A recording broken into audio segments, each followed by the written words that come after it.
Hey, welcome back to the State of Love and Trust. It's episode 305, and this week we're talking about the Smashing Pumpkins. And we're doing it with our good friend, Jacob Givens. Now, you might know him from his Instagram or his TikTok, and if you follow him there, you know he's a huge Pumpkins fan. So, we're going to go through the entire discography, and we're going to choose our Mount Rushmore songs. A difficult and unenviable task, to be sure. So, come along, find out what we chose next on the State of Love and Trust. Hey, I'm Mike McCready from Pearl Jam. Hey kids, this is Mark Arm from Mudhoney. I'm Kevin Martin from Candlebox. Hi, I'm Dave Cruzen. I am William Duvall of Alice in Chains. Hey, I'm James Joseph from James and the Cold Gun. I'm Tim Montana. I am Alan Johannes. Hey, I'm Greg Deal with Dead Pioneers. This is the State of Love and Trust. The State of Love and Trust. The State of Love and Trust. Don't forget to rate, review, subscribe to the podcast wherever you listen. Beat the algorithm.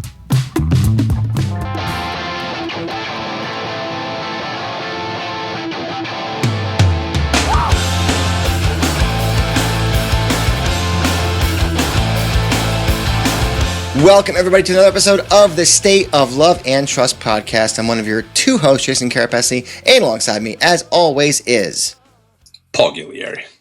Paul. It's a new day, it's a new dawn, and it's a new episode in our series of Mount Rushmore songs. Can you believe it? I'm super stoked about this for two reasons. Number one, I'm a huge Smashing Pumpkins fan. So we did this series, and we kicked it off with Soundgarden. And we're going to move into the Pumpkins, and who better to have join us for this episode than probably the biggest Smashing Pumpkins fan that I know. Who would that be? One Jacob Q. Givens, Esquire, the third. I like my new middle initial and that I'm a lawyer. Attorney at large. Yes. Attorney of Rock.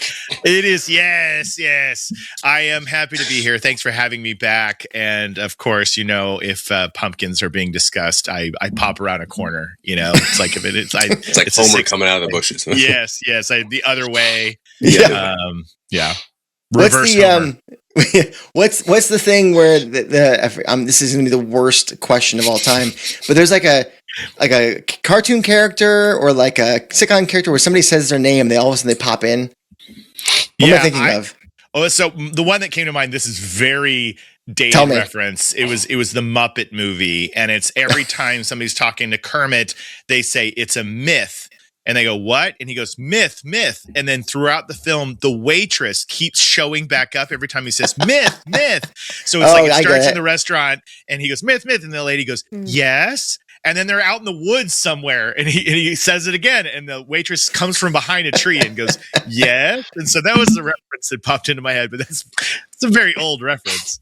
So I love it nonetheless, though. Jacob, I have to ask you, though, because with this particular series, specifically with the Pumpkins, because when you look at their career, right? Yes.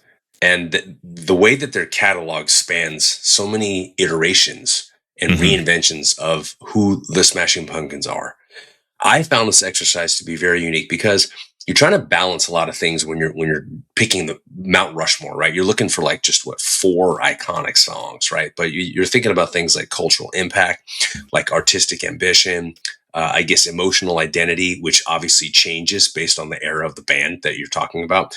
And then representation, this probably arguably the hardest part, the representation of different sides of the band, because every album, whether it's, early Pumpkins or Melancholy or Oceana, they all represent very, very different faces of the Smashing Pumpkins.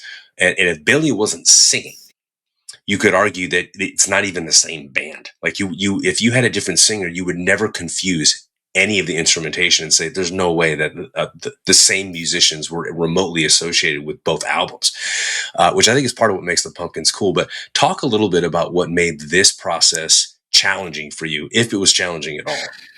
Spot on about the sound and the evolving and ever-changing what is the Pumpkins from start to where we are today. So yes, and this challenge was very difficult because I'll be honest, what I ended up landing on really became much more about what I feel personally, like what I feel. Cause I started in the broad stroke, like what the world would think. And this is the problem with being a super fan. That's the problem with being a diehard Pumpkins fan.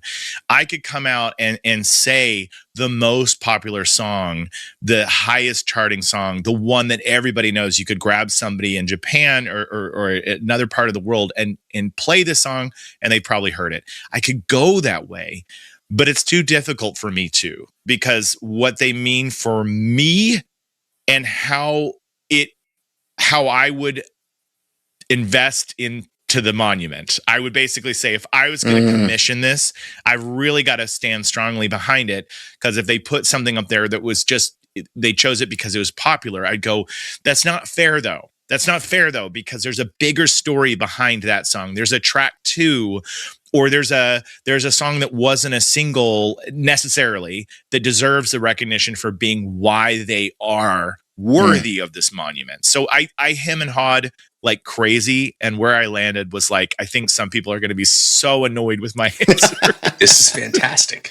I love this. Yeah, I love it because, and we were talking off air briefly about this process, because like if it was reversed and somebody asked us to do this for Pearl Jam, I'd be like, okay, so that one song on Riot Act, right? And they'd be like, what the fuck are you talking about? That can't possibly be on a Mount March. And I could probably come up with reasons that would be fairly compelling.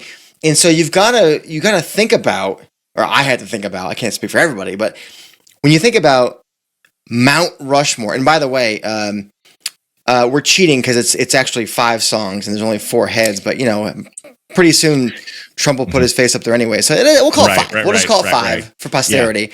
Yeah. But it's hard to look at the catalog with your bias on, regardless of if it's my bias or Paul's bias or Jacob's bias or somebody who doesn't like Pumpkins at all's bias, and go, what are those songs that is the tentpole of who this band is?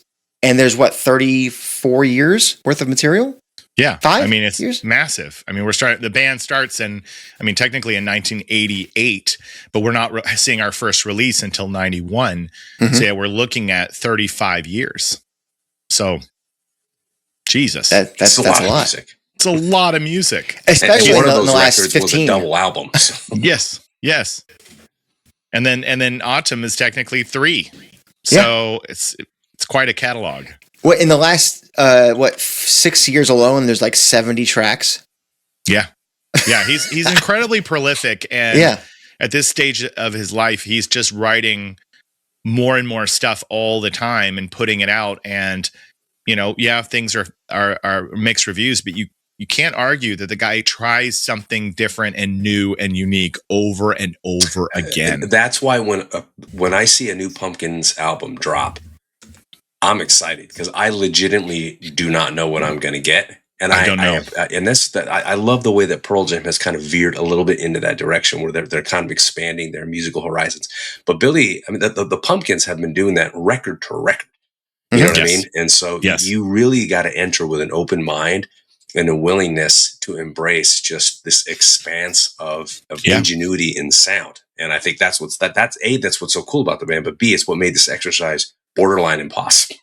Yeah, and that's what's fun about being a fan of this band. And I think that when you get around the communities, there's just a large portion that want things to be the same that they were at a certain time in the band's career. And you go, that's just not how he's ever going to do it. It's never going to be that way. That is part of what you signed up for, is that it's constantly pushing into something that maybe you don't like, but he does, you know? And if you were paying attention, you knew that in 1995 too, by the way. You just had to stay, I think, locked in to realize that it will keep going. The arc will keep bending. You knew that by 95. That's a good point. Because it's like really on the first 2 records, we're part of a community and a style of music that's emerging, that you're not too confused from Gish to Siamese Dream. But by the time you get to Melancholy, you really see a band that you go, I don't think that they're going to do anything that is expected of them. And it's been that way ever since. So before we get going, there really aren't any rules as long as you keep it to 5, and I will not accept any Zwan songs. Mr. Zwan. Not, look it up, kids. Zwan. I had the CD, by the way. Yeah, so we all 3 of us did. I did. Yes. And before we get going, if you are here on YouTube, go ahead and like the video, subscribe to the channel, hit the bell for notifications. And if listening only, Paul, what should they do? You're rating, reviewing, and subscribing on your preferred podcast platform of choice. Feed that algorithm so Gallagher doesn't hammer a smashing pumpkin with his sledgehammer, and we get splattered all over with pumpkin seeds and bits and slime and pee. Just feed the algorithm. Our audio only Gallagher reference. Audiences are like, what? They didn't see me dropping my head in disbelief and horror at a 1980s prop comic gag reference. Well, and Gallagher is synonymous with the insane clown posse. I think he runs at the Juggalo. I think is he a Juggalo? He's a Juggalo, man. So well, good for him. Good for him. Good for him. Who'd have thought we'd have an ICP reference in here? Who'd have thought? Just like the pumpkins, you never know what you're gonna get. Exactly. Oh boy, see, I was ahead of the curve with that. Good segue. I love it. All right. How should we do this? How should we go in a snake? Who should go first? Paul, you decide who goes first. I think the guest of honor should go first. I mean, I was leaning that way, but I'll make sure. From there, I defer to I don't know, age before beauty. What do you think? Whatever gets you through at night. Okay, Mr. Givens, start us off with your first track on your Mount Rushmore +1. Okay, my first track. Yes. On Mount Rushmore +1 is Rhinoceros. Gish. Good track. So again, this is where the audience is already like, oh my God, really? You know? No, I love it. So here's the defining reasons for why I believe Rhinoceros should be up there. So this is very early in the band's career. This is Gish. This is before they're really breaking, but this is indie radio time. This is 120 minutes time. This is building the foundation. This is early and before we really even know of a grunge or alternative explosion. It's just coming in under the radar, and it introduces a couple elements of the band. One, it introduces the naming style of Billy, which is to take a word that's unusual and slap it as a title that has nothing to do with the song. So it's really going to lay the foundation for something that he will do over and over again for the rest of his career. Two, it really captures the quiet, loud style that he had, been inspired from Pixies and the walls of sound of shoegaze. But you really get to go from this nice, dreamy, slow pace to exploding sound. And that's another thing that really sets the stage. And this is still part of their psychedelic early stages. So it's important to know that part of this band. It's important to know the history and where they start to see where they finish. We're in the paisleys, the butterfly collars. There's the jewelry, the necklace, the candles. It's all very like, this is where they're getting comparisons to like being the next Jane's Addiction at this stage of their career. Mm-hmm. But they so clearly are not. And that is why I chose Rhinoceros for my first one. Hard to argue that point. I love this take. All right. How do you follow that? Okay, Paul, you try. Okay, so on the surface, when you hear the name of this song, there's going to be an eye roll. But I think the reasoning behind it will hopefully elicit a little bit different of a response. Okay. I'm going to go with the Disarm. And I'm going with Disarm because I feel as though when I first heard this song, it sounded huge, like arena rock huge. But there was a vulnerability to this track that I was not ready for. And I think I was it's indelible. I was drawn to it in a way that I just had it on repeat for quite an extended period of time. And when I reflect back on it now, I think this song, you could argue, is literally like the emotional center of that entire early Pumpkins era. It really is, because before that, look at the landscape, right? Rock landscape was all about masculinity, but not in like a superficial hair metal way. You know what I mean? It was really more that whole sound was like leaning on like irony and detachment and rage and nihilism and all that jazz. But Disarm, I think, aimed to do something, dare I say, riskier on a lot of levels, in the sense that it actually allowed itself to sound wounded. When you listen to songs like Hurt from Nine Inch Nails, songs like Alive from Pearl Jam, for Pumpkins, the song for me is Disarm. You hear something that you're not expected to hear. There's a funeral bell percussion in the song, which is just, it's epic to this day. I mean, it is like unmistakable. There's a string arrangement here. You've got acoustic guitars. I think it showed Billy Corgan's songwriting power. I mean, just think of this line: "The killer in me is the killer in you." I mean, that line is, it's like one of the defining lines of that whole era of 90s rock, right? And when you think about why, I mean, there's just trauma embedded in that line.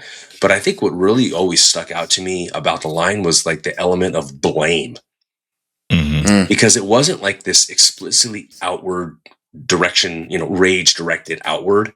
You know what I mean? It was this very like interpersonal, targeted rage that was coming out through the lens of being wounded. And I thought that it was so human. There was a humanity to that and a tragic level of humanity to it.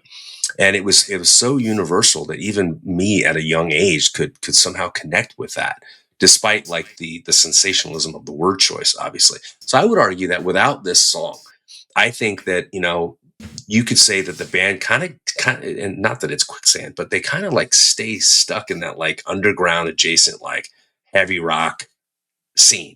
You know what I mean? This, to me, it helped completely catapult them into something bigger, something with a hell of a lot more emotional depth. But to do that on a mainstream level, to me, took balls, man. It was risky. You know what I mean? So I think that when you think about what this song truly was, and the chance that the band took in putting this together and saying, "Hey, this is going to be the face of our album," I think it speaks volumes. So I'm going with Disarm. Solid choice. Yeah, man. I think about how many damn songs, and I can only choose 5.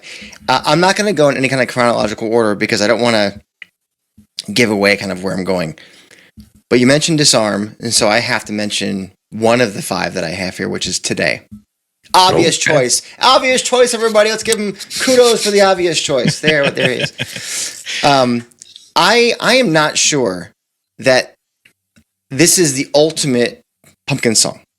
But I think in many ways, it's kind of like their Black Hole Sun.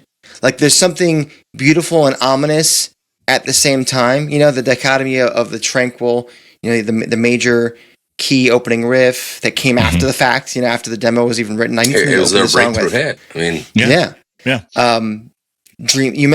Jacob, you mentioned the quiet loud thing, the dreamy verses, the heavy choruses. This is kind of what was happening at the time, especially with Nevermind being so popular that came out just a couple months earlier. I think it's got the ultimate hook, the right tempo. You have these depressed lyrics, but they're dressed up in irony, which is like quintessential early to mid 90s rock, right? But this is like the best of that.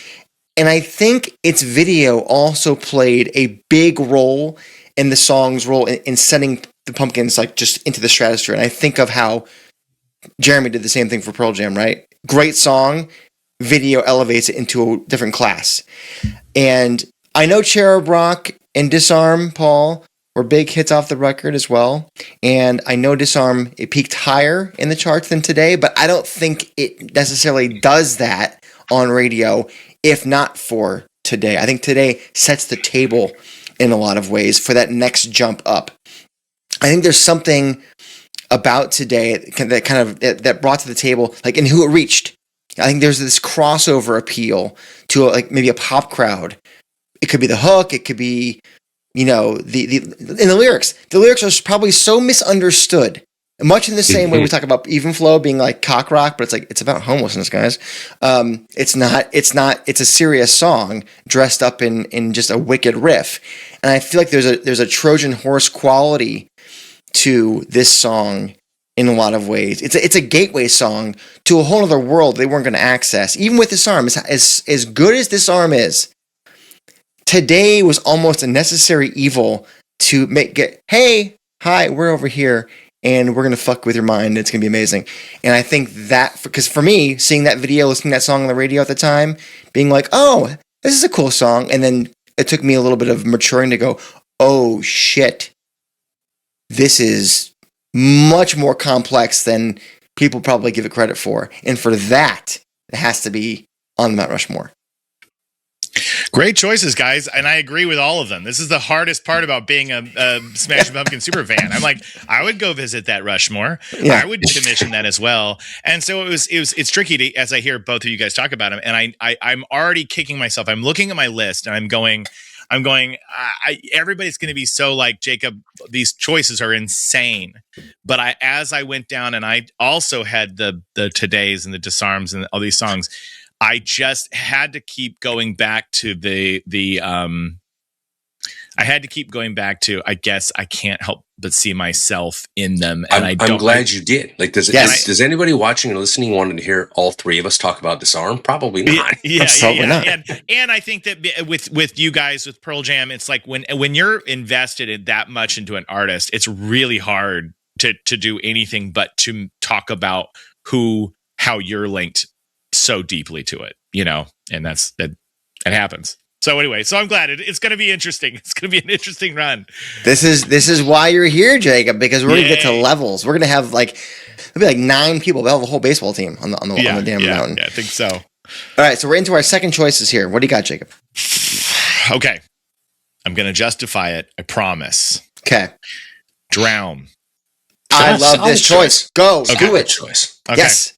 Here's my justification.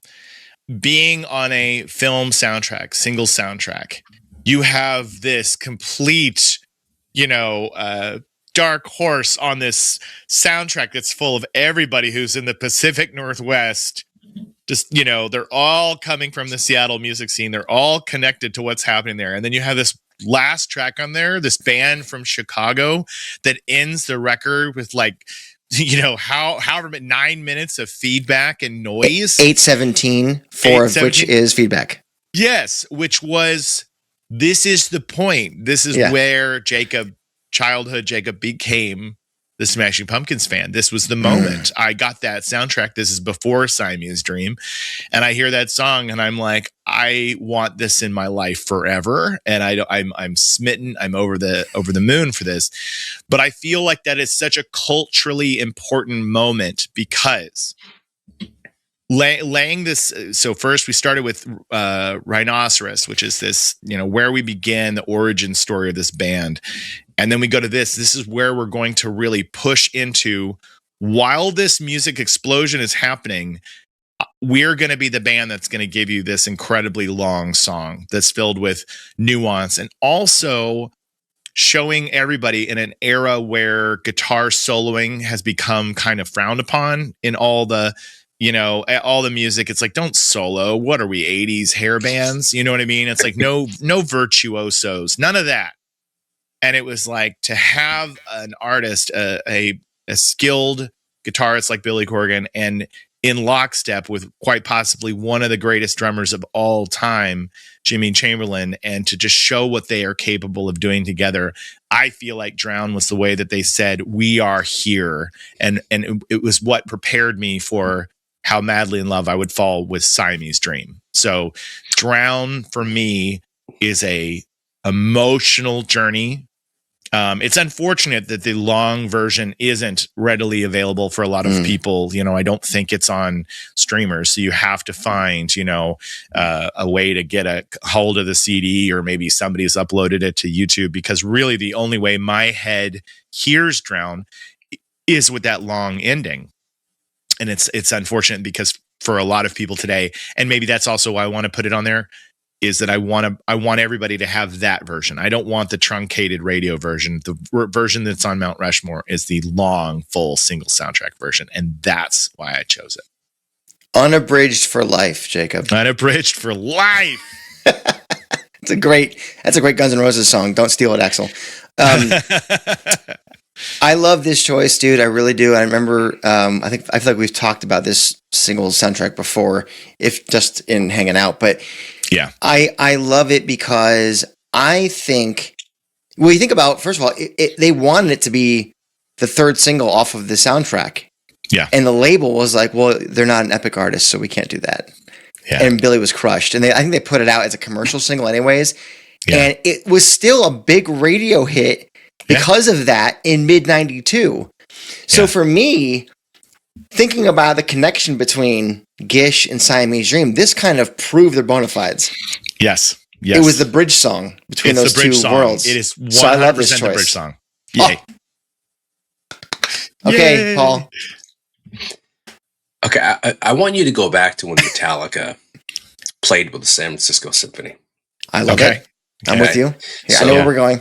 All right. Now, I'm not saying all those strings were decoration. They weren't decoration.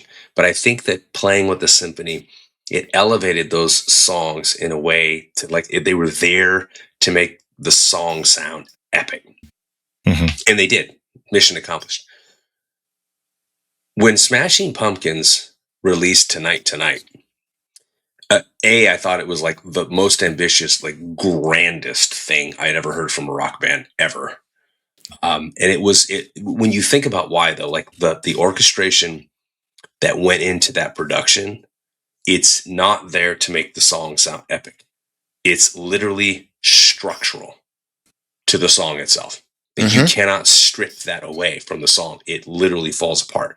I mean, that orchestra is the emotional engine that propels the song forward. And I always thought to myself, like, I wish so-and-so band would do a symphony show, or I wish so-and-so band would like have strings on the song. All of that was just like adding color or just, changing it up. Yeah. But when I think of a song that literally the fabric of the composition is the orchestral arrangement, this is that arrangement. It just continuously just goes up in a sense and goes up in a sense. And it gives that entire track like a feeling of just striving towards like just transcendence. We're just, you know what I mean? And you're climbing the whole song. Even when it like comes down, you're still moving up at the same time. And I thought that was huge. And I want to draw a dichotomy, lyrically speaking. I talked about the song, The Killer in Me is the Killer in You. But listen to this line, believe in me as I believe in you. That line, I think, sounds pretty darn corny on most songs. But here, I think it lands. It lands perfectly. There's like, again, there's that naked emotional transparency that is necessary for a song to transcend. And a line like that fits beautifully here. I think it's incredibly important. I'm not going to get into the video because that's also iconic, obviously.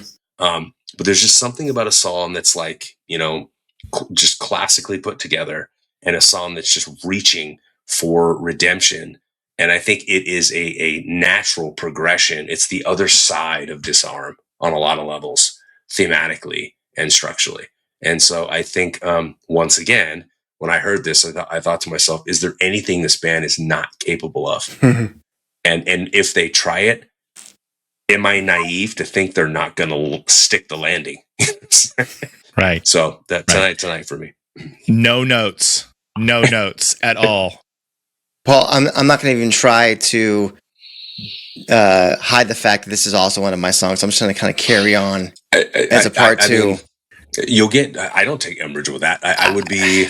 You have my full support there. I find it impossible not to include this. It's a monster song, and I don't think it didn't necessarily soar as high on the charts as 1979, but I think it showed how wide that Corgan's influential net can cast, right? And you got going from Gish to Siamese Dream to even Bullet with Butterfly Wings as the lead single. This was far beyond what anyone thought was possible from this outfit. And you mentioned the 30-piece orchestra, and I want to focus in on, and you mentioned him before, Jacob, Jimmy Chamberlain's drumming. It is perfectly suited for the orchestra and vice versa. And I think that Jimmy shows us his dexterity and his creativity and his wealth of influence and the way that he shaped the percussion of this track. And I think from the stick on the rim to the rolls, I mean, it's like, what? And the militaristic snare thing. It's what the song calls for. You talk about serving the song, and anybody that knows the I don't want to call it a feud, but like the bad blood of the disagreements that go on with the Police and Stuart Copeland and Sting. Stuart Copeland spoke of Sting saying Sting wants everybody to play to serve the song, and I just want to bang shit. And it's like, Jimmy is here to bang shit, but it serves the song at the same time. Like, how incredible is that? So I think in some ways, his playing on Tonight was as pleasantly surprising as hearing Chris Cornell and Temple of the Dog. You're like, what? He can do that now? Oh, okay, great. Right. Like, fucking fantastic. Like, I think if you had a casual understanding of the Pumpkins, you had little to no idea that he was capable of doing this kind of percussion as well. And I think you could say the same thing about the song. And I think zooming out further, still, it's the album.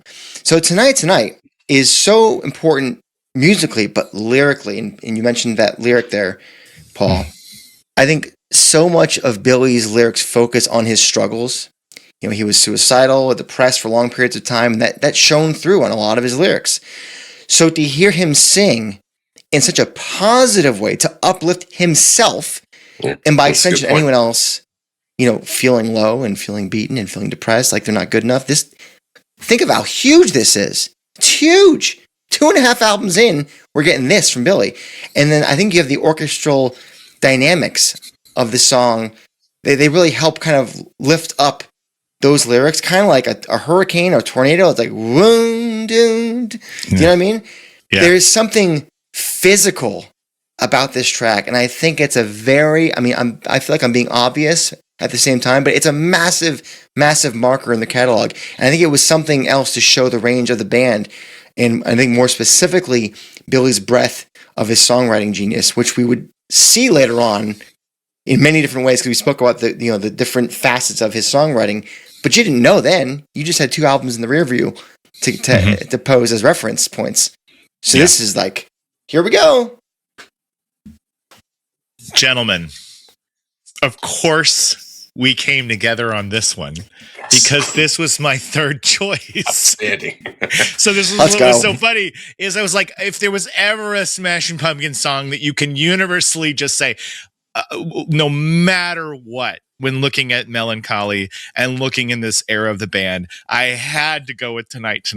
It was like, absolutely, because their first single on this album is Bullet with Butterfly Wings. And you're like, this is a rock, anthem. You turn on the video, he's wearing the silver pants. He's got the Zero shirt. He hasn't shaved his head yet. But we're like, okay, we're coming out swinging, right? But then when I bought this album at midnight at Tower Records in Illinois, yes, I brought it home, and you get through the opening piano track, and then those strings launch in, and I was just like, picking up my jaw off the floor. First of all, you're like a cartoon rolling up your tongue. You like rolling up my tongue, and I'm sitting here because, just like you mentioned before, string arrangements happen on rock songs. You hear string arrangements all the time. You hear they accentuate the piece. They add a little bit here. It's flourish. It adds a layer. This was like, it adds a layer of November rain, Jacob. Right. Nothing else matters. The Who with Love Rain Over Me. It's there. They're just touches. They're just kind of elevating the song. This was the song. It was like he just suddenly was like, no, we're not in a band. I am Beethoven. And it was just like, holy shit. And so everything about this song, it takes your breath away. You're right. It's positive. It's hopeful. It's the record opener.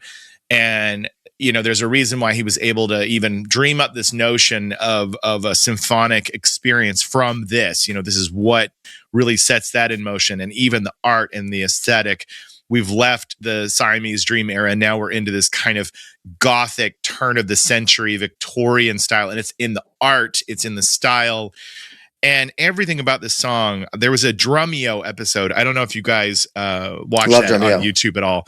This is the Cirque du Soleil drummer is chosen to do Tonight. And it's amazing to watch, because this guy is clearly a very good drummer, but his guess in what is happening in this song, it's just so like what a drummer would think to do. And then you listen to what Jimmy's doing, and you guys hit on it plenty.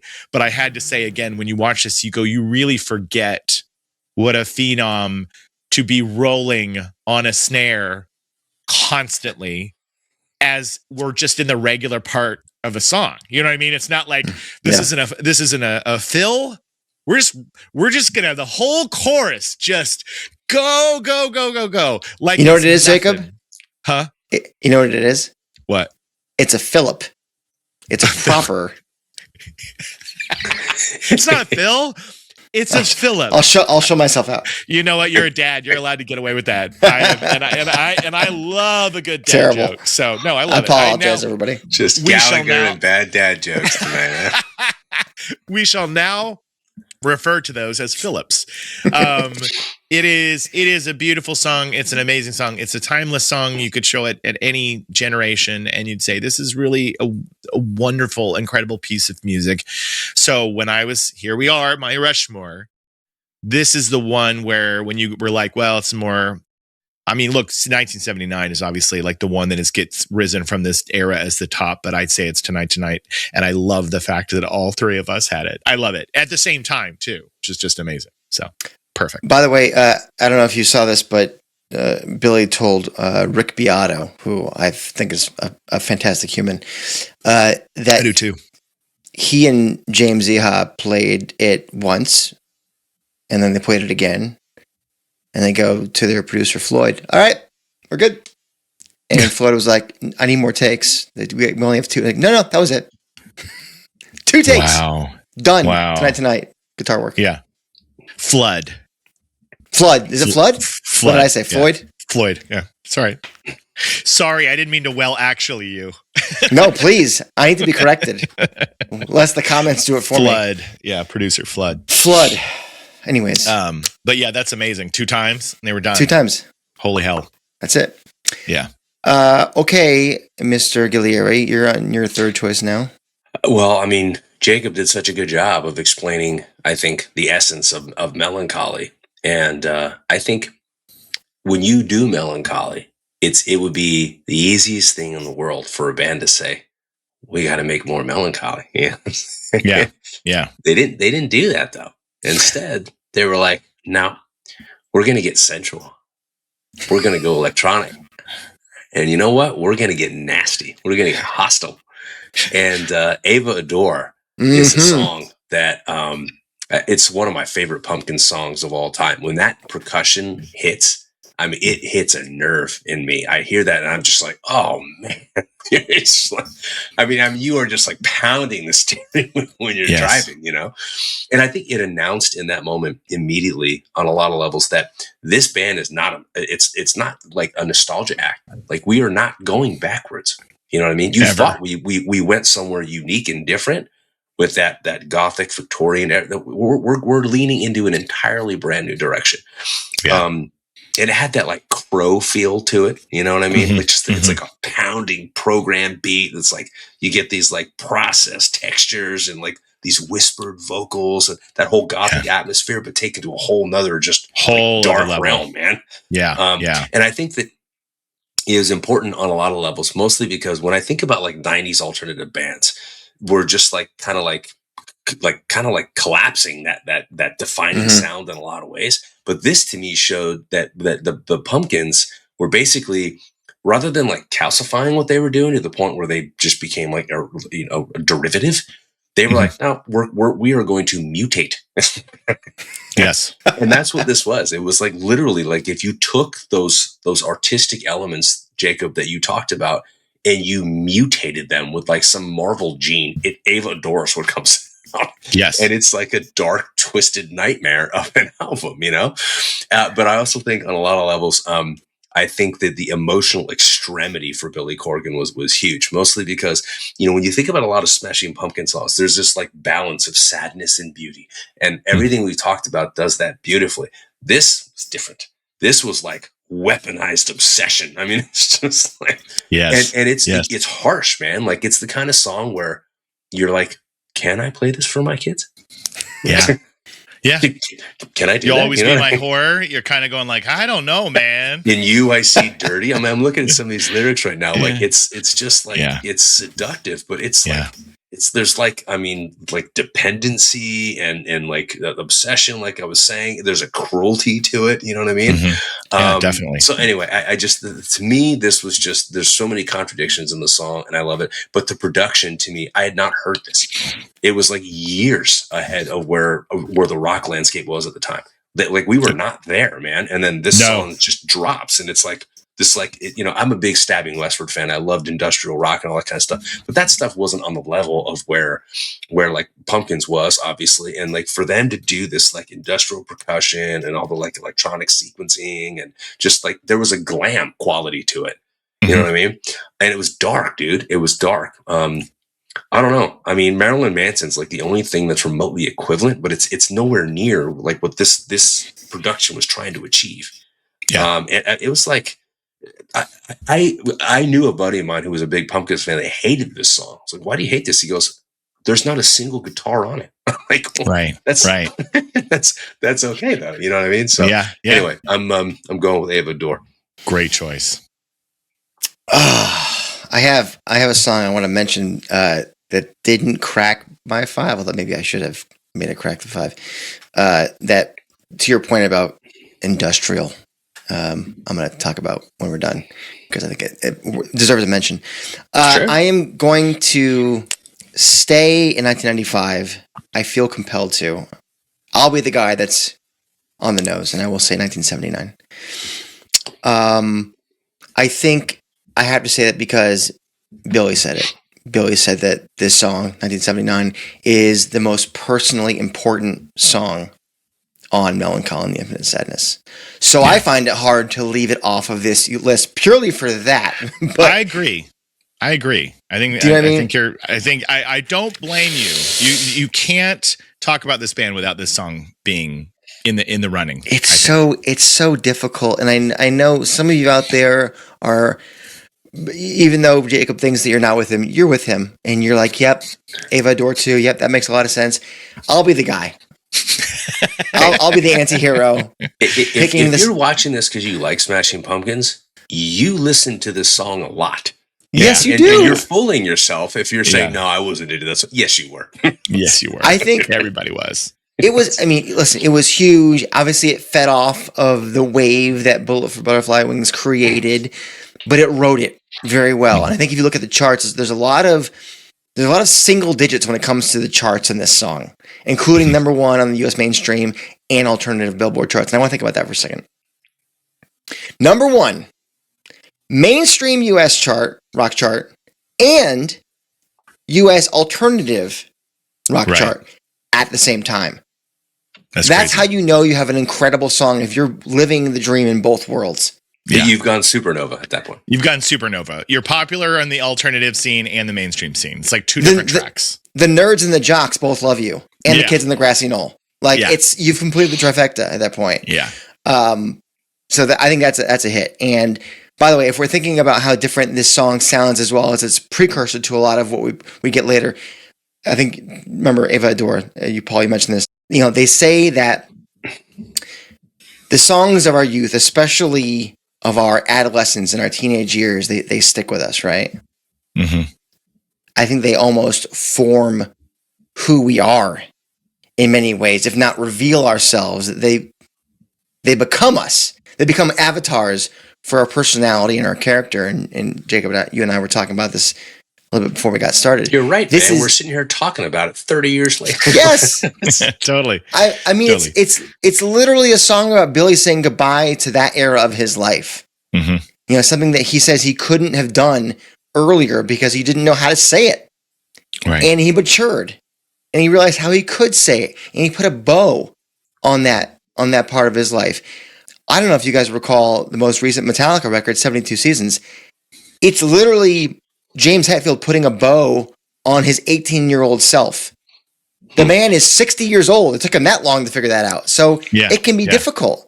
It can be difficult. And I think I cannot ride this bike with reckless abandon anymore. Yeah, right. I'm going to break my leg.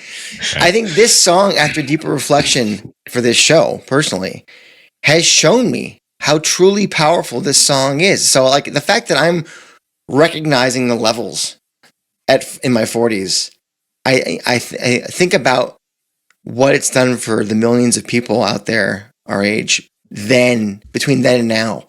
Mm-hmm. And so I think, you know, Melancholy Infinite Sadness sold 6 million records in 14 months.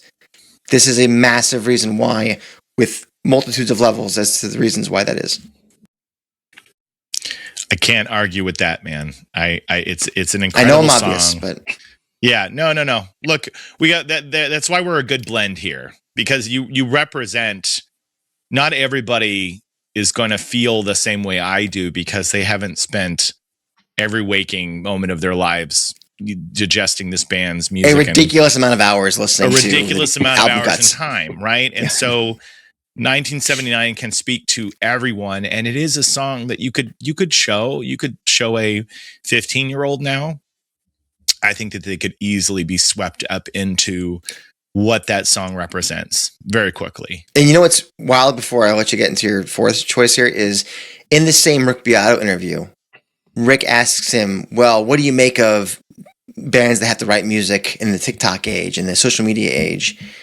And I think he was assuming that Julie would be like, it's so difficult. And he was like, actually, I think our band would be amazing in the TikTok age. I think we were built for that. Yeah. I'm like, oh, fuck, you're right. Yeah. You son of a bitch. Yeah, definitely. Brilliant. That's brilliant. Yeah, right. Great choice. And I'm glad it's on there. I mean, somebody had to say it. I'll be the guy. You're the guy. All right. So this next one, look, when I almost went Adore for this next one, and I went in just a little bit of a different direction because I too think it's important to talk about the switch to synth and digital and what that meant. And on a previous conversation I was having with somebody, we were talking about the reason why Adore wasn't, necessarily connecting with a lot of people. I mean, the diehard fans, I loved it. It came along at a great time in my life, but a lot of people it didn't. And like your friend who said there's no guitars on it, it's almost like they were a little early to that change. They were a little the world wasn't ready to quite switch gears yet. Reinvention, and not at all. No.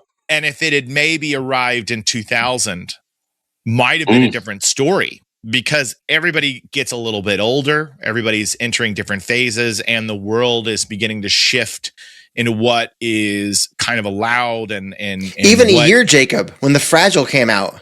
Yeah. Think about that change. Yeah, you're right. So just going to 99 it's just a little bit of time. And I found that in Billy's career, he's often ahead of it. I really gotta have to give him credit. He'll put out something, people go, I don't know. And then 5 years later, they're like, oh man, go back and listen to that. It's amazing. You know what I mean? It's like he's almost giving us things before people are ready. I know I haven't said my song yet. My song is off the Lost Highway soundtrack. Oh my goodness. I love it. An explanation. Okay. I didn't even consider this. This is interesting. Okay. I know. And this is you gotta where sell me on this one though. Okay, I gotta sell you on this one. So this is the eye roll, possibly from people going like, okay, Inside Baseball, okay, Die Hard fan. Why would you go there? I represent the first audio Guild. shift. Huh? The Lollipop Guild. The Lollipop. Sorry, you said I represent, and my brain just went there. Sorry. I love it. Hey, carry on. I'll shut up. No, I love it. So, I comes along. So Melancholy. The tour is over. The band has completely splintered. It's all over the airwaves, all over the MTV news. We know Jonathan Melvoin has died. Jimmy Chamberlain is out of the band. They've continued to do the tour. Splintered. They have sub drummers coming in. We just don't know what the fate of the Pumpkins is. It's a very strange, hazy place. Are they going to continue on without Jimmy? I don't know. And then all of a sudden, you're listening to alternative radio at the time, and they're saying, we have a new song from this movie that's coming out, a new song from the Smashing Pumpkins. And this is before we get Adore. And the story behind all this, is Billy's working on some other stuff. He gets his hand on his keyboard. I think at the time he was actually working on a piece of music for Shaquille O'Neal, and that falls through. And that is literally like what starts having him play in these realms, in these synth realms. And he's taking himself back to a lot of the stuff that he loved in the 80s and growing up as a kid, and he's starting to utilize it. And this really paves the way. So here we are at Rushmore.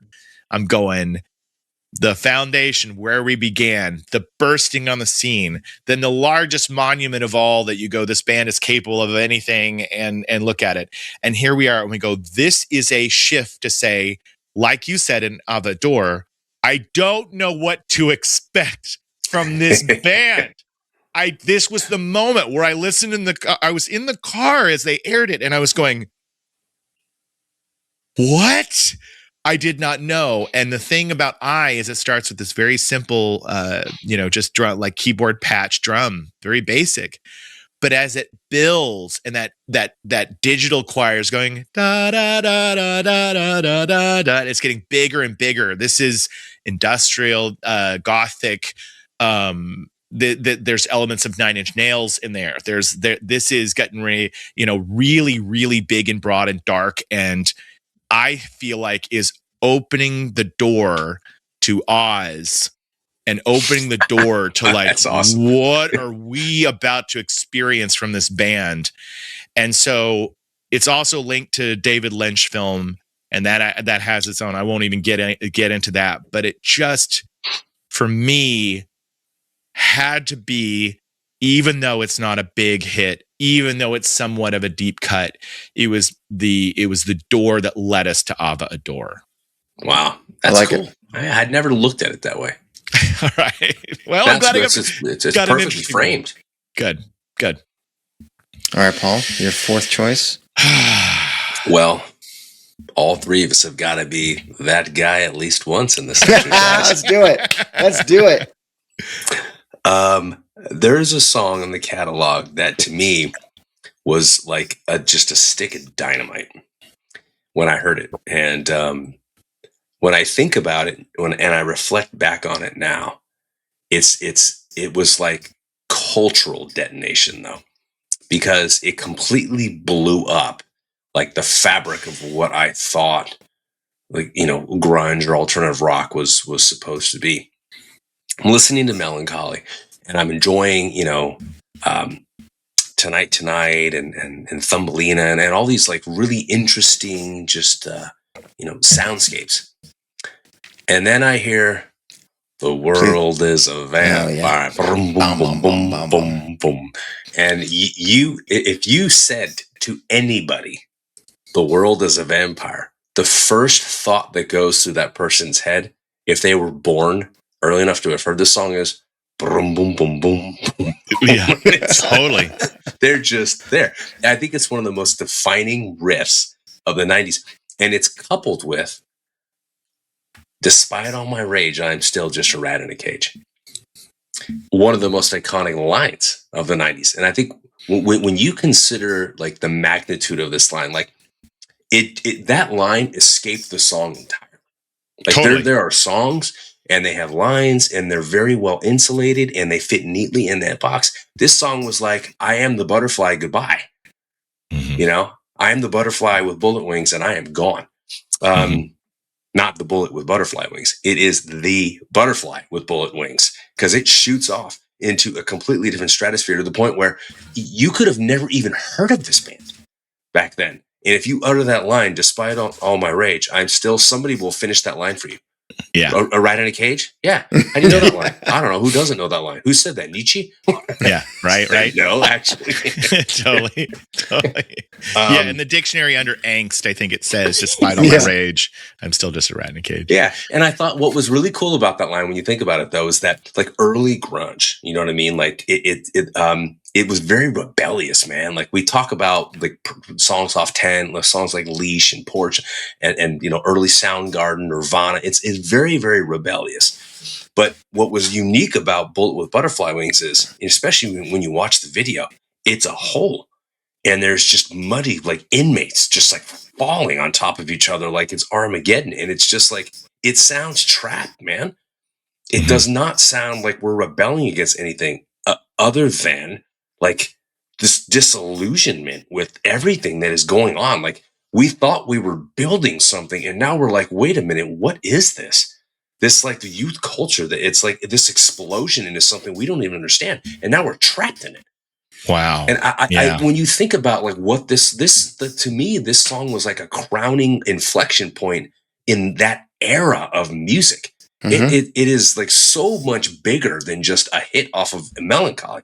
I mean, you could take every band, Soundgarden, Alice in Chains, Nirvana, Pearl Jam, just lump all the Metallica, all those bands into here. This is where they found themselves in this moment where it's like, oh my God, like what we've created Frankenstein's monster, and we're trapped in this now. And it consumed lane. It consumed Kurt. You know what I mean? It consumed, and it continues to consume. Yes. You know, by the droves. So I think, on a sound level, like on a sonic level, I think it really showcased like how heavy they were. Like you get your metallic aggression out of Soundgarden, and you get like that, the heaviness of even Jelly Belly. Jesus Christ. Yeah. But I mean, there's like a density through like the layered guitars of a Smashing Pumpkins song, and that emotional overload. And this song just captures all that. So I think it's the cleanest example of that in the catalog. If maybe Zero is, I don't know, but to me, this song always was. But that inflection point in the catalog, to me, like, not only do I think it deserves a place on the Mount Rushmore of Smashing Pumpkin songs, you could very easily convince me that it deserves a place on the Mount Rushmore of 90s rock songs for the reasons that I just said. Well said. Well said. I had it on there, but I feel like it's going to be cheating to say it, so I'm not going to say it. I'm gonna call an audible. I'm gonna call a hot route here, and I'm gonna co-sign mayonnaise on something right now. I'll leave it to Jacob. I will say to you that I agree with everything you just said, because from a song structure standpoint, it is an absolute fucking blueprint.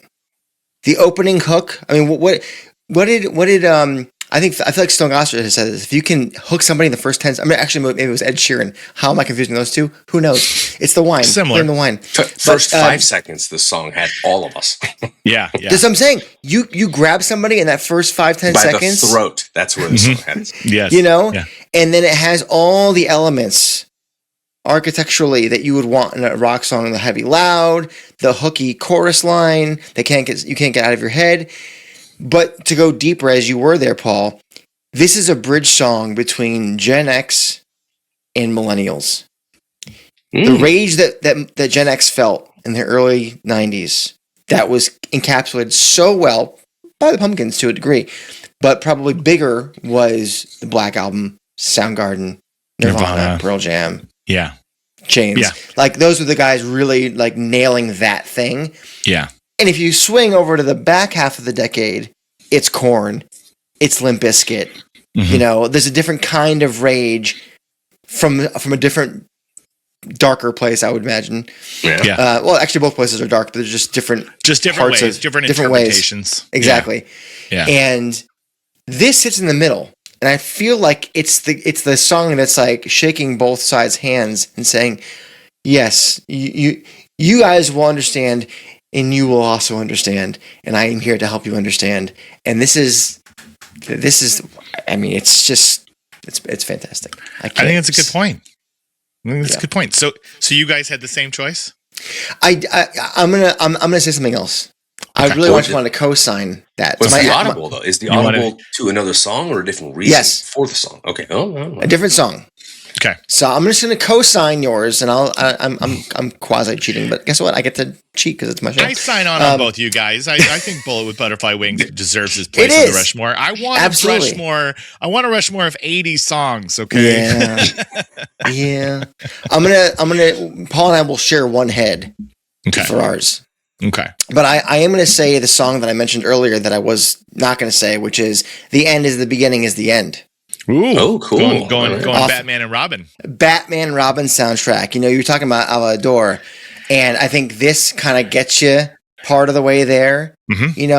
This is the bridge between Adora and Machina. This is another bridger. Mm-hmm. Yes, exactly.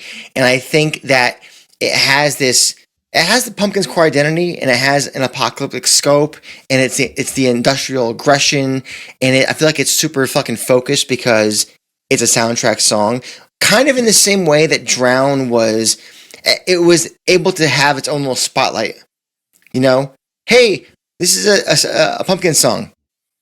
This is the song you got to be focusing on right now, because there isn't other Pumpkin songs for a little bit on either side of it. This is what you get to focus on, right? If you're looking for Pumpkins, this is it, right? And I think that it was urgent. I think it was weaponized rather than reflective.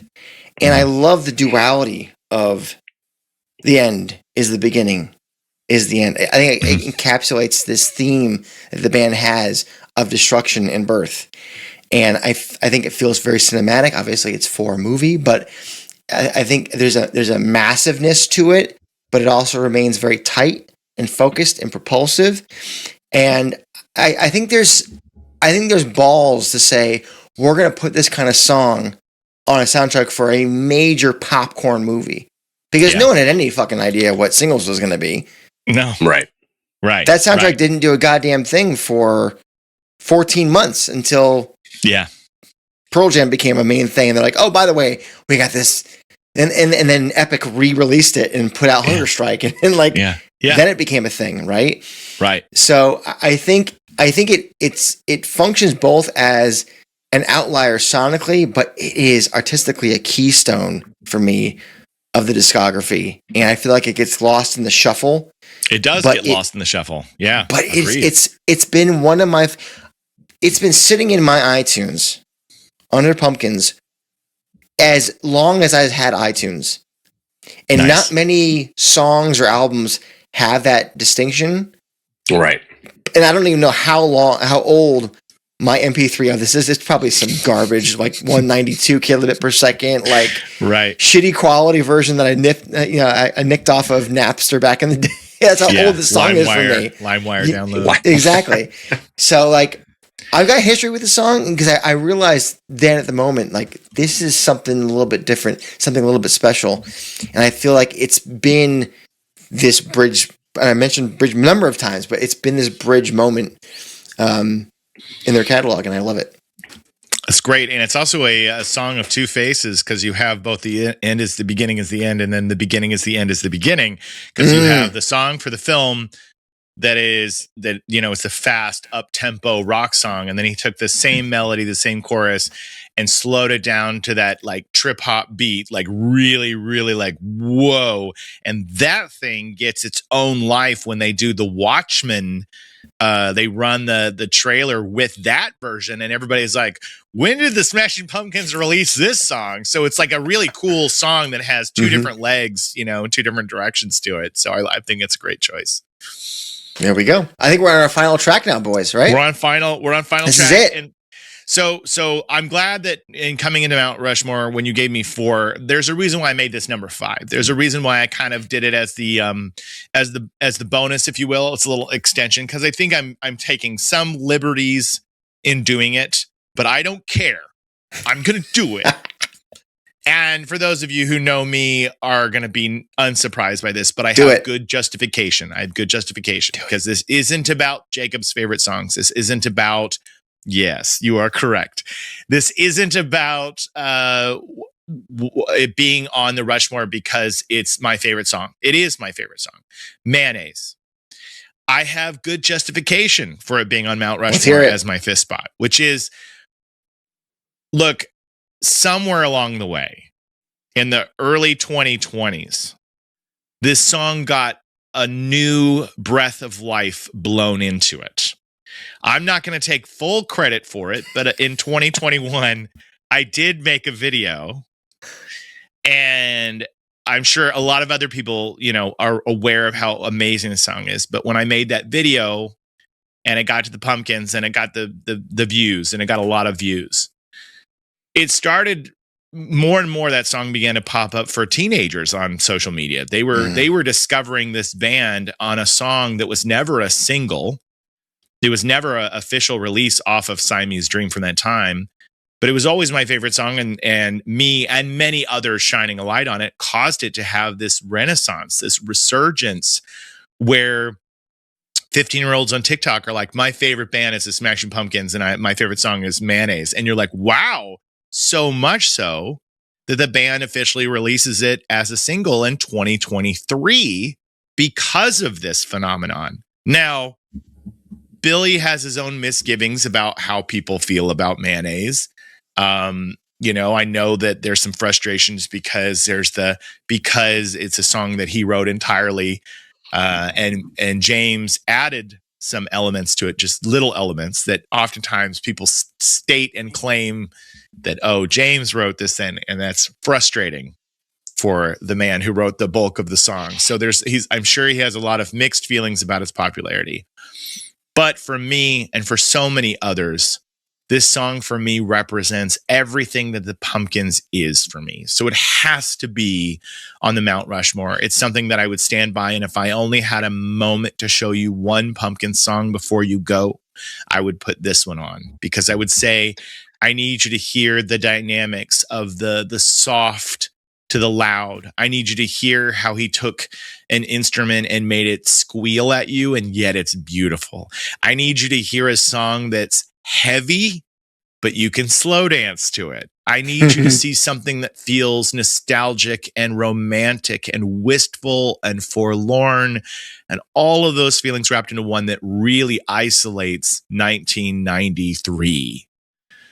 And that is why I couldn't resist but to choose Mayonnaise, because I think that because of this wonderful song, another generation or two or three will continue to love and discover the Pumpkins because they found this first.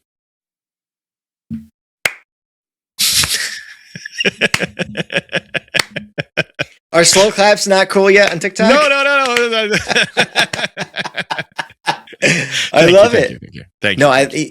Listen, the fact that you brought up the cultural significance in this new age, and I feel like I accidentally alluded to this moment. No, you did, and I was like, I can't wait to get to that. Yeah. It's true. It's true. It's a great choice. Yeah. I like it. Okay, Paul, you're fifth.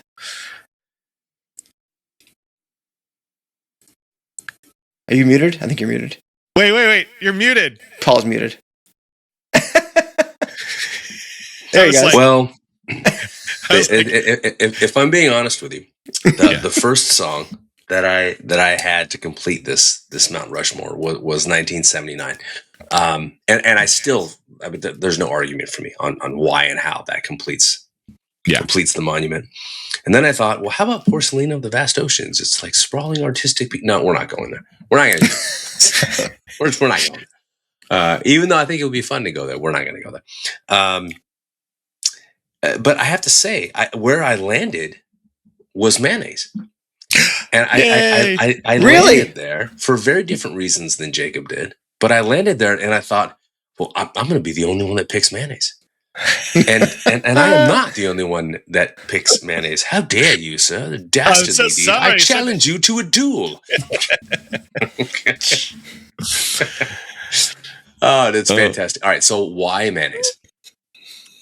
Jacob, first of all, in terms of scope and on a macro level, I thought your explanation was both profound and beautiful and absolutely appropriate. Thank you. It is the quintessential Smashing Pumpkins song for a diehard Smashing Pumpkins fan, and it is the gateway to other listeners, avid listeners of music, becoming Smashing Pumpkins fans. But what is it in the song that makes that so? Well, first of all, we talked about Bullet with Butterfly Wings, just unbridled rage. We talked about Tonight, just unbridled grandeur. We talked about 1979, just pure nostalgia. We talked about Ava Adore, just like reinvention to the core. Mayonnaise is all of that in some smaller, subtler form. And when you think about, like, let's define this song, right? It's dreamy, it's explosive, it's fragile, it's massive, it's intimate, it's euphoric, it's self-loathing, it's transcendent. It's all of these things at the same time, and not one of those qualities dominates. They somehow coexist in a pinwheel. Yes, in perfect, like, equality. Right? There's just equity across the board. And I think that balance across the board is really what gives the song this, like, cult-like power that resonates with, like, diehard Smashing Pumpkins fans. And everyone that I know who's a diehard Smashing Pumpkins fan has this song in his or her top 2 or 3, like, hands down. Despite all the songs we've talked about and the ones we haven't talked about, this one always ends up there. For those reasons, the guitars are legendary. First of all, on this song. Yeah. So you can't, like, it is the linchpin of the catalog on so many levels. And as Jacob so eloquently said, it is the gateway. I don't want to say drug, then that's not appropriate, but it is the gateway song to becoming addicted to this band for anyone who's looking for something to just gravitate towards. If you want to go down a rabbit hole and come out in love with music, and this is the kind of sound that you think somebody might hear, this is the song that you give. So completely with you on that. I thought that was perfectly stated. And I second that on every level. Mayonnaise. Preach. Love it. Yes. With 1970. with a little, can I just have a little stone next to my Mount Rushmore of 1979? It's mayonnaise on a turkey sandwich in 1979. 79, yes, of course. You know, that definitely made my short list for every reason that you guys just said. But if I'm being honest, I had a feeling that Jacob would say it, so I was like, I can't say it because he'll say it. There's too many other songs to choose from. Go with Porcelina and the vet. No. I'm so predictable. Everybody who's listening is like, I know what he's going to say. I mean, outside of this one, I didn't know. I was hoping I was like, he's not going to say it. He's not going to say it. Oh my God, he's not going to say it. He held it. Save the best for last. I will tell you this. My last track is I am the caboose on this fucking train. Yeah, you are. Look at that caboose. I work out. Thanks. Yeah. So I'm going to go back to the beginning, everybody. Oh, are we going with Cherub Rock? Not quite. Oh, okay. Further. Okay. Shiva. Good call. Shiva. Yes. Mm-hmm. Yes. Mm-hmm. Nice. I think there is a production maturity on this record that you wouldn't expect from an indie release. Number one, and that credit goes to Billy Corgan and Butch Vig. Shout out Butch Vig. Yes. I think the lyrics across this album are I think they can be hit and miss, as I think Billy was kind of more focused on releasing his feelings as music than lyrics. I think he even called Gish an instrumental record that happens to have some singing on it. But there are some lyrics in this song that strike me. I'm going to read a few of them here. I spin off and lose my head, throwing stray a spark instead, gather strength down in my heel, and dig it in, the world I peel. I don't live, I inhale. I don't give, I unveil. All this pain smothers me like a bomb that you can't see. Oh, God damn it, Billy, you son of a bitch. It's great That lyrics. is good. It's really good. Yeah, and right out of the gate. Boys. I mean, I will once again also give a shout out to one James Chamberlain, because I think that his drumming on this album and this song, I think it blows a lot of what we're hearing in 1991 out of the water. Yeah. I honestly really, really do. And I think that's hard to do because Chad Smith on Blood, Sugar, Sex, Magic is fantastic. Oh, yeah. The Chili Peppers is good stuff. This song, it's the aggression mixed with the technical prowess and the dynamic shifts. I think it was something brand new that I think flew under the radar for a lot of people until Siamese Dream. It was the lead single of an indie record, but I think it got overshadowed by the gauntlet of major label releases that year. You had the Black Album, like I said, I mentioned Blood, Sugar, Sex, Magic, Nevermind, the list goes on and on. I mean, there's been memes about that fall, that summer fall. Window of time. It was like incredible. 4 or 5 months of just like Use Your Illusion, I think, was in there or something like that, or whatever it was. Like, it was Motorfingers close on that as well. Yeah. Brutal window to be a part of. Yes. And I think I don't think I know that this record reached number 1 on the College Music Journal chart, which tracks airplay and popularity on college stations. So the kids knew. Yeah. The kids knew about this. I don't know that I can do a Mount Rushmore and not include a song from Gish. And this, for me, is the most significant release from it. And Billy Corgan himself, William H? Patrick. William Patrick. Yeah. I was close. William Patrick Corgan himself said that this song was the first real rock song that they created, and that's the most important song from the beginnings of the band. So who am I to say that William Patrick Corgan is wrong, lest he hear this or see this and come and find me? So, sir, I doth protest. Your Mount Rushmore is basically what Billy Corgan told you it should be. No, I was going to say. Sorry, no. Can you leave that giant bag of cash by the door? Yes. He's right there. He's with you now, isn't he? Look, when I was choosing Rhinoceros and I was choosing my Gish foundation, I almost went Shiva 100%. I was like, okay, I am one, Shiva and Rhinoceros. We've got these three to really kind of choose from in that timeline.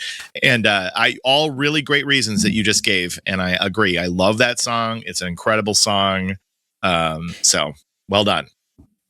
I really, really am impressed with the production quality on that record from that. I mean, to have that level at that time is wild. And I know that he obsessed, inside Music Stream too, obsessed with the production and the sonics on those records. And guess what?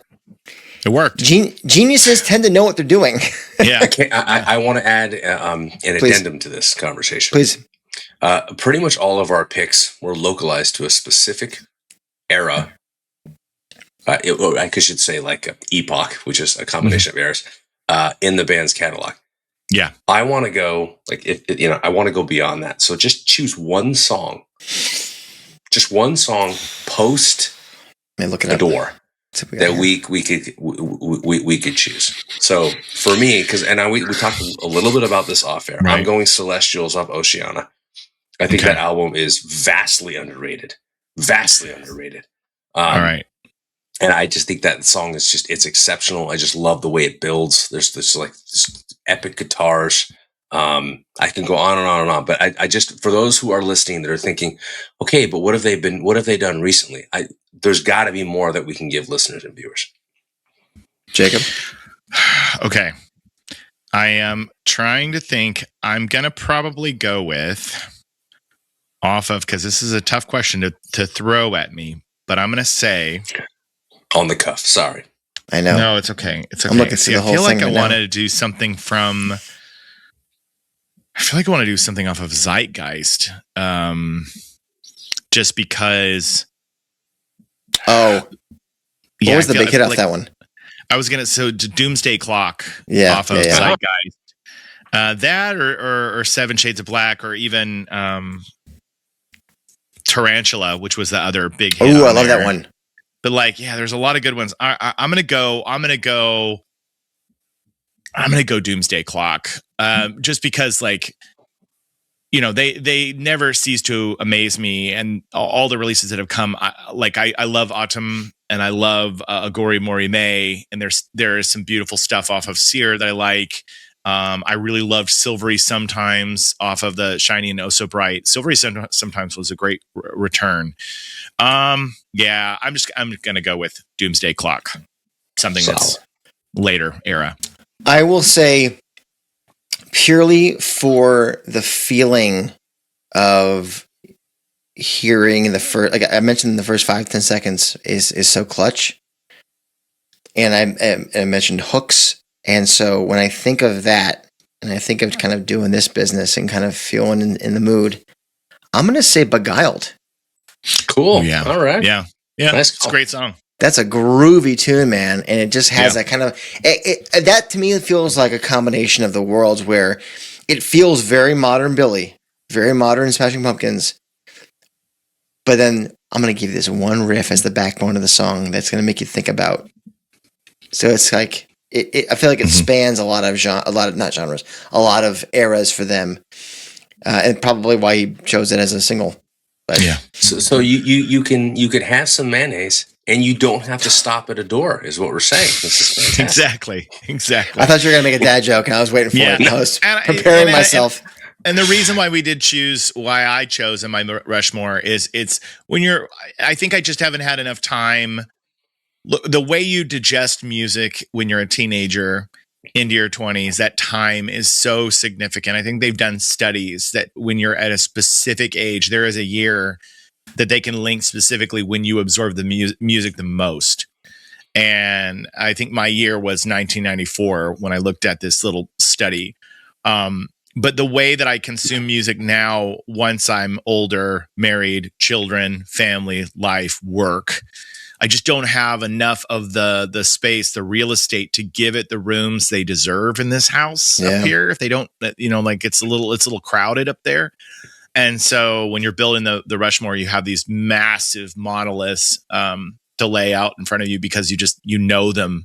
I could draw them with my eyes closed, and songs that are from I already went back to Zeitgeist, which is 2007. I'm choosing something that's almost 20 years old, whereas all these new albums are like, I want to spend more time with these songs. I want to really let them get inside my brain so that they can be built up at that level. And I hope I can, but I'm getting older and it's getting harder to do. Well, you know what we need to do? I'll tell you what we need to do, because when you have kids, my dad gave me Zeppelin and Sabbath and Lou Reed and just a whole host of stuff to listen to, and I loved all of it, But it wasn't until somebody brought Pearl Jam's 10 and Aerosmith Pump and Alice in Chains and Candle and some of these albums that I'm in middle school and I'm listening to, and my mind was blown. I'm like, this is it. I found it. Yeah.